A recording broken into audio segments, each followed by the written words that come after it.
Hello बच्चों, कैसे हो आप लोग? आई होप अच्छे होंगे। ठीक है, आज की इस लेक्चर में हम लोग क्या पढ़ेंगे? आप लोगों को जैसे दिख रहा होगा कि क्या लिखा हुआ है, रिफ्रैक्शन। ये क्लास 10th का चैप्टर नेम लाइट, इसका एक टॉपिक है। ठीक है ना? तो इस चैप्टर इस बेसिकली इस टॉपिक में हमको क्या पढ़ना है? रिफ्रैक्शन के बारे में पढ़ना है। तो रिफ्रैक्शन होता क्या है? तो बच्चों, रिफ्रैक्शन के लिए सबसे पहले हम लोग को क्या लेना पड़ेगा? हम सबसे पहले एक ट्रांसपेरेंट मीडियम लेते हैं, है ना? ये हमने ले लिया एक ट्रांसपेरेंट मीडियम। ठीक है, लाइक ग्लास है, ग्लास। ठीक है, जो कि क्या है? एक ट्रांसपेरेंट मीडियम है। ठीक है, ट्रांसपेरेंट मीडियम। ठीक है, अब हम यहाँ पे क्या करते हैं? सबसे पहले ये देखते हैं कि एक लाइट रे को हम यहाँ से क्या करेंगे? इंसिडेंट करेंगे। सपोज दैट ये लाइट रे है, इसका नाम हम देंगे इंसिडेंट रे। इंसिडेंट रे, ठीक है। तो ये इंसिडेंट रे जब किसी ट्रांसपेरेंट मीडियम पर पड़ती है ना, फॉल होती है, तो इस लाइट रे को एक्चुअल में बिल्कुल स्ट्रेट चले जाना चाहिए था, है ना? लेकिन ये स्ट्रेट ना जाकर, बिल्कुल सीधी ना जाकर अपने एक्चुअल पाथ से या तो थोड़ी सी इस साइड में हो जाती है या थोड़ी सी इस साइड में हो जाती है। इसका मतलब क्या है? इसका ये मतलब है कि ये जो लाइट रे है, जैसे ही किसी ट्रांसपेरेंट मीडियम पर पड़ती है तो वो अपने पाथ से क्या हो जाती है? थोड़ी सी डेविएट हो जाती है, या फिर हम ये कह सकते हैं कि ये बेंड हो जाती है। क्या हो जाती है? बेंड हो जाती है ना? हम यहाँ पर ये जो पॉइंट है, इस पॉइंट का नाम दे देते हैं, क्या नाम होता है इसका? पॉइंट ऑफ इंसिडेंस, है ना? Point of incidence, incidence. ठीक है ना? तो इस पॉइंट ऑफ इंसिडेंस पर सबसे पहले हम यहाँ पर क्या करते हैं? एक नॉर्मल ड्रॉ करते हैं। ये हो गया हमारा एक नॉर्मल। ठीक है, ये नॉर्मल बेसिकली इस लाइट रे के हिसाब से नहीं, इस सरफेस के हिसाब से लिया जाता है ना? इस सरफेस के परपेंडिकुलर होता है। इसका क्या नाम होता है? नॉर्मल। ठीक है, क्या नाम होता है? नॉर्मल। अब ये लाइट रे या तो थोड़ी सी इस साइड में बेंड होगी या थोड़ी सी इस साइड में बेंड होगी। सपोज दैट ये इस साइड में बेंड हो गई अपने एक्चुअल पाथ से। इसको जाना ऐसे चाहिए था, इस पाथ पर जाना चाहिए था, इस पाथ पर, लेकिन ये थोड़ी सी इस साइड में बेंड हो गई। बच्चे, अब सवाल ये है कि ये ऐसा हुआ क्यों? तो देखो, अगर मैं इसका जवाब दूं तो सबसे पहले हम यहाँ पर एक चीज समझते हैं कि ये जो ग्लास है, ये जो ग्लास है या ये जो मीडियम है जिसको हम ग्लास बोल रहे हैं, इसके ऊपर कुछ एक मीडियम है जहां से लाइट रे ट्रेवल, जहां से लाइट रे फॉल होती हुई आ रही है ना? मान लेते हैं कि यहाँ पर एयर थी स्टार्टिंग में, ठीक है, और एयर से लाइट रे किस में जा रही है? ग्लास में।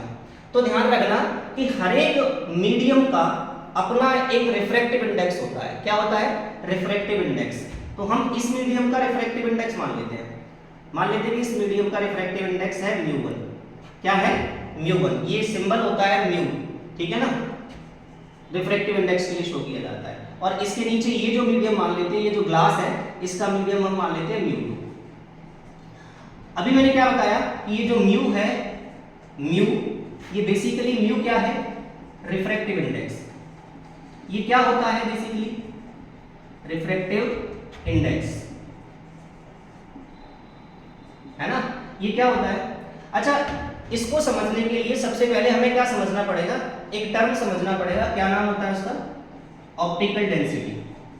ऑप्टिकल डेंसिटी, ठीक है। बेसिकली ये ऑप्टिकल डेंसिटी है ना? दो तरीके की डेंसिटी होती है। एक को हम बोलते हैं मास डेंसिटी। मास डेंसिटी ये आपने सुना होगा, है ना? पढ़ा भी होगा इसके बारे में। इसको हम रो से रिप्रेजेंट करते हैं, मास बाई वॉल्यूम इसका फॉर्मूला होता है ना?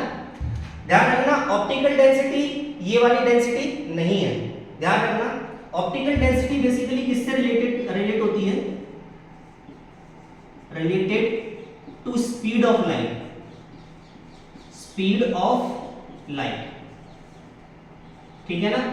सो होता क्या है कि हर एक मीडियम का अपना एक रिफ्रैक्टिव इंडेक्स है। इसका मतलब यह है कि हर एक मीडियम का हर एक मीडियम की अपनी एक ऑप्टिकल डेंसिटी है, और optical density speed of light से रिलेट करती है। मतलब अगर कोई लाइट रे किसी एक मीडियम से चलकर दूसरे मीडियम में जाएगी तो तो हर एक मीडियम में जाने पर, हर दूसरे मीडियम में जाने पर उसकी ऑप्टिकल डेंसिटी पर असर पड़ेगा, जिसकी वजह से उसके रिफ्रैक्टिव इंडेक्स पर असर पड़ेगा।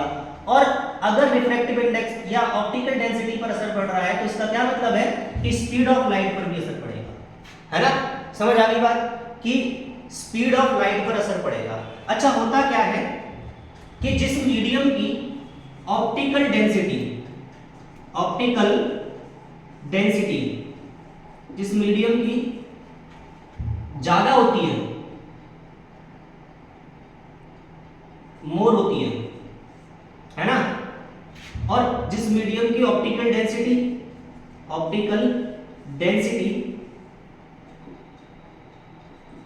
कम होती है, उन दोनों मीडियम को क्या बोलते हैं, है ना, उन दोनों। अच्छा, ऑप्टिकल डेंसिटी अगर ज्यादा है तो उसमें स्पीड ऑफ लाइट क्या होगी, उसमें स्पीड ऑफ लाइट बेसिकली कम हो जाएगी। क्या हो जाएगी? कम हो जाएगी। मतलब लाइट रे जब चल रही होगी ना तो उसके रास्ते में बहुत सारी चीजें ऐसी आ रही होंगी जिसका उसको सामना करना पड़ रहा होगा। यानी कि ये ऑप्टिकल डेंसिटी ज्यादा होने का मतलब ये है कि जो मीडियम है वो ऑप्टिकली क्या है, ऑप्टिकली डेंसर है, ऑप्टिकली क्या है, डेंसर है। और कम होने का क्या मतलब है कि वो रेयरर मीडियम है। कैसा मीडियम है? रेयरर मीडियम है। अब बात यहां करते हैं। देखो, जब लाइट रे एयर में थी, है ना, तो वो ऑप्टिकली रेयरर थी एज कंपेयर टू ग्लास। तो लाइट रे रेयर मीडियम से डेंसर मीडियम में आई, यानी कि लाइट रे की जो स्पीड थी वो क्या हो गई, डेंसर मीडियम में भाई स्पीड क्या हो जाती है, अभी बताया, स्पीड कम हो जाती है ना। तो लाइट रे जैसे रेयर मीडियम से डेंसर मीडियम में आई, उसकी स्पीड क्या हो गई, कम हो गई, जिसकी वजह से क्या हुआ, इसकी वजह से ये बेंडिंग का फिनोमेना हुआ। इसी फिनोमेना को हम क्या बोलते हैं बच्चे, रिफ्रैक्शन बोलते हैं। समझ आई इतनी बात। अब जिस तरीके से हम लोगों ने रिफ्लेक्शन का फिनोमेना पढ़ा था, वैसे ही यहाँ पर भी रिफ्रैक्शन के भी जो रूल्स होते हैं, उन रूल को हम अगर डिस्कस करें तो पहला वाला जो रूल होता है वो क्या होता है, पहले रूल में ये बोला जाता है कि ये जो हमारी इंसिडेंट रे है और ये वाली जो रे है जिसका क्या नाम है, रिफ्रैक्टेड रे, ठीक है। ये इंसिडेंट रे, रिफ्रैक्टेड रे और ये जो नॉर्मल है, ये तीनों के तीनों, इंसिडेंट रे,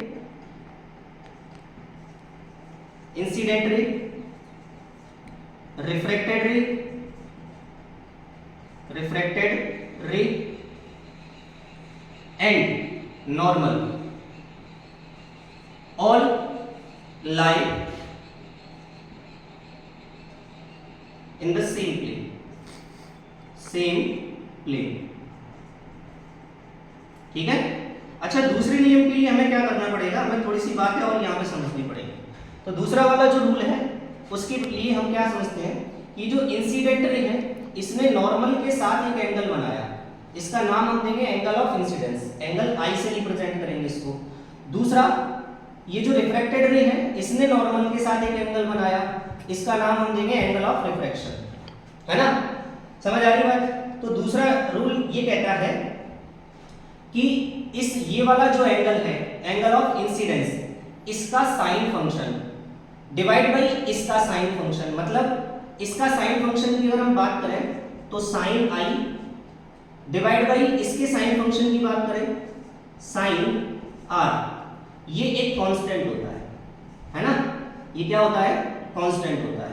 और मैं यहाँ पे इसको इस तरीके से लिख देता हूँ, इसके बारे में हम आगे बात करेंगे कि ये क्या होता है ना। अगर मैं इसकी बात करूं तो ये जो दूसरा रूल है, इस रूल को हम बोलते हैं स्नेल्स लॉ,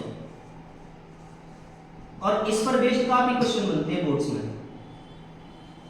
स्नेल्स लॉ बोलते हैं इसको। ठीक है बच्चे, आज की क्लास में हम लोग इतना ही रखते हैं। इसके बारे में हम थोड़ी सी और डिस्कस करेंगे, वो करेंगे अगली क्लास में, ठीक है। सो तब तक के लिए थैंक यू सो मच।